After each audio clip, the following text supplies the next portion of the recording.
Welcome, Coach Mike Nienaber. It's been a little bit since we've been able to talk, and you're usually on the radio. This was the last game I think they're not broadcasting. Ole Miss was on this afternoon, but congratulations on what is every game now is a big win. But I know what a start with the homecoming crowd, 20 points in the first 4 minutes, and then bits and pieces, we were really good, but boy, at the end it was really a struggle. Well, that's the part that's frustrated me with this team all year. And even when we were winning those first 11 games, I felt like there was too many games like this that we should have. Feel like you're there on the verge of just closing it out, and we just and sometimes it's just you miss a shot that's a good shot and it just doesn't go in. But we missed a ton of layups, ton of post-ups.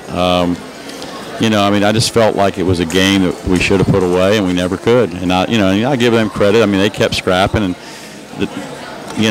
when you're having a season like they're having, when a new coach and you're kind of in your honeymoon period as a coach, and the players, there's not a lot of pressure on them. Yeah. So they're almost playing like a church league team, and the zero out there just flinging shots from everywhere, and they're going in and.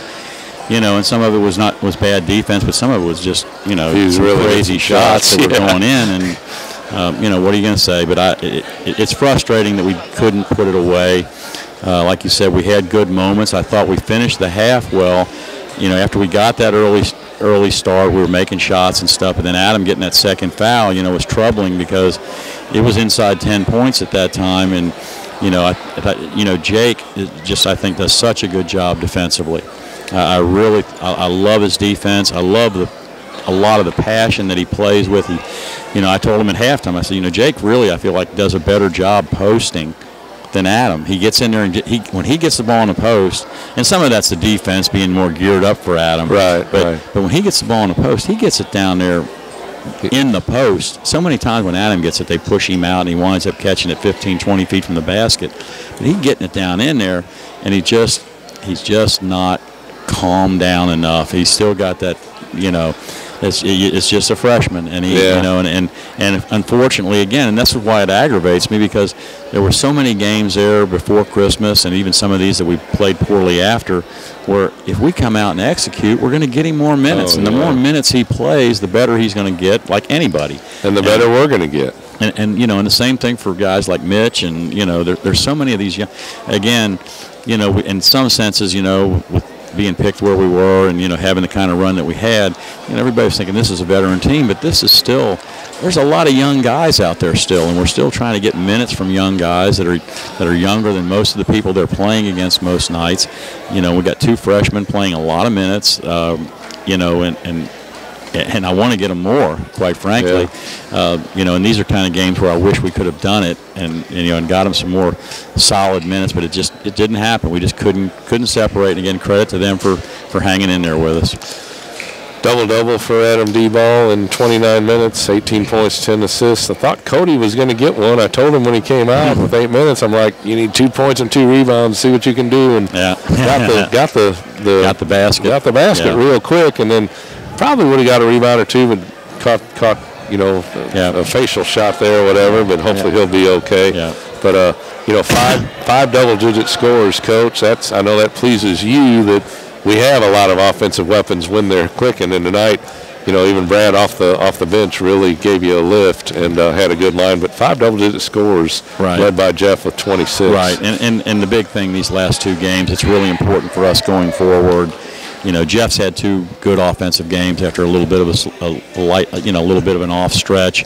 Adam has had 3 or 4 good offensive games. He's starting to make those threes again, which is major. I mean, and I told him at the end of the game or at halftime, I said, that is so big. It changes so much when he's knocking those threes like he has been the last couple, 2-3 games. And I'm just stressing to him, hey, keep coming in here, getting that extra shooting in, because it's going to pay off down the stretch. But again, Adam, Jeff, and Joe had a solid game. Wound up with 15. If he hadn't tried to dunk that one, he'd have 17. It would have brought the student section down. Yeah, that's one of those. The old man in me gets a little aggravated, and Eddie's like, "Calm down." He said, "There's 2 minutes to go. Let him have some fun." And I'm like, I'm too old. That's all it is. We all know that. But and Joe is he's such a solid player. He really is. Yeah, and Cody, I thought they were leaving Cody, and he's cutting and got a couple point blank, scored a couple, hit a 3, which was good to see Cody as much. He practices as much on it as anybody we've got. He's so dedicated and works so hard. It was good to see him get one to drop, and that was early in the game. We were still contesting, still very much a game when he hit it. So that was, those are all encouraging things. Brad, this is one of those, the beginning of the game, we had Cody got that first foul like he tends to get pretty quick sometimes. He always seems to get them, and you're like, how was that a foul? And then the second one was actually a foul on Joe, but when it happened, we thought it was on Cody.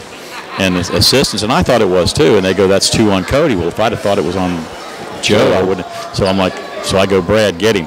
Yeah. Because I thought it was Cody's second foul, and the first group was playing pretty well. So Brad goes in, and Cody's coming out, and by then they've said, well, it was on Joe. I'm like, sorry, Cody. I'm like, I really wouldn't have taken you out there. I thought it was 2 fouls.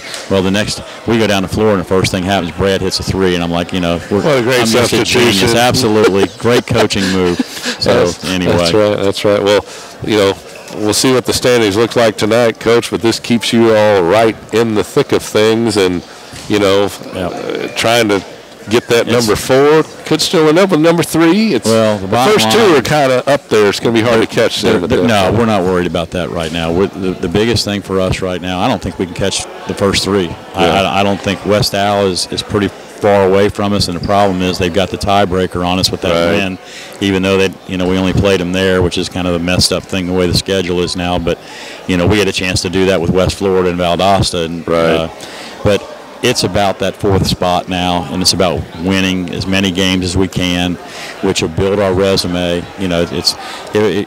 We've got if we just win games at home, we got a good chance to get over 20. We got to win. We got enough home games left that we can take care of business here. That will, and then get a couple on the road. Get 1 or 2 of those 3 on the road, and we're capable of getting them all. But but get that, and it's going to get us in the 20s. And if we're going to conference tournament with over 20 wins, we're going to be in the NCAA discussion. We're going to be part of it. You can't, anybody with 20 is going to be in the talk. So that'll give us a chance playing in tournament to continue to build our resume. And, again, the 4th place thing, just like last year, is critical because you want to have that first game at home. We don't want to finish 6th or 7th and have to go to Valdosta or go, we don't want to have to play one of those top 3, and it's so bunched up right now. It's amazing. I talking to a couple of coaches and talking to Wade before the game, I said, it's amazing to think when you looked at the standings going into today that if the season had ended yesterday, Huntsville's sitting at home.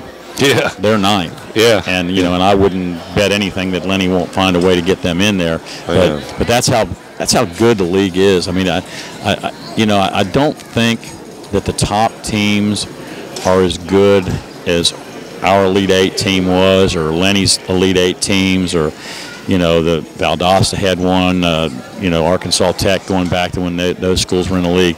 I don't think that the top teams in the league are as good as those teams. But the problem is we've got 10 teams that are all just so good, and so capable of beating you. And then you take it one more step, and you think about these guys have gone to West Florida and won, beat West Florida, or not these guys, but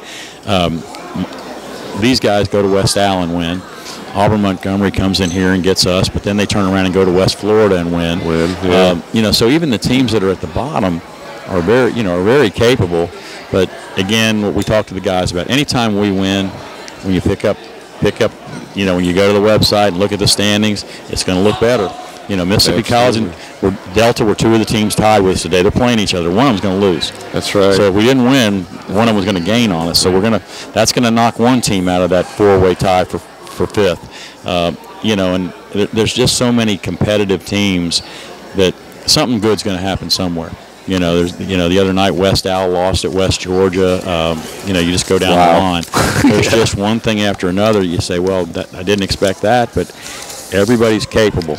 And if you're not ready to play, this team clearly was capable. And they've proven it. They like I said, they won at West Al, which to me is one of the toughest places in the league to go. So you got to bring it every night. Absolutely. Well, Coach, congratulations. Got a tough next week, even though they're at home. You know, big. North Al coming in Thursday, that's always a tough matchup. Right. And then Huntsville, you know, they pretty much that started our downward trek. It seemed like down there. I mean, the Montevallo or the Montgomery here hurt, but Huntsville just really, you guys just couldn't hit anything. We did bounce back from that and went and won and played a really good game at North Al. I think where we really the Valdosta loss at home was so tough. The way we lost it, I think that was really the thing that really kind of set us in a negative vibe. I mean, but you know, but it's been just a rough few weeks, and it happens. It happened to us last year. You know, and we came out of it and got the ship righted. Hopefully, with the stretch of games we have coming and still having a lot of home games, hopefully we take care of business here. We're going to be okay. You know, if we don't, then we don't deserve to be okay. Yeah, that's exactly right. Time, you know, I mean, it's that simple. So you need to earn it. The job is clear, and we either do it or we don't. Absolutely. Well, Coach, congratulations on a big win, 2 in a row here, and like I say, let's keep it going next week, and let's sweep the Alabama teams and get 4 in a row and hit the road. It would be nice. Sounds good, Ken. Thank you. Thank you very much.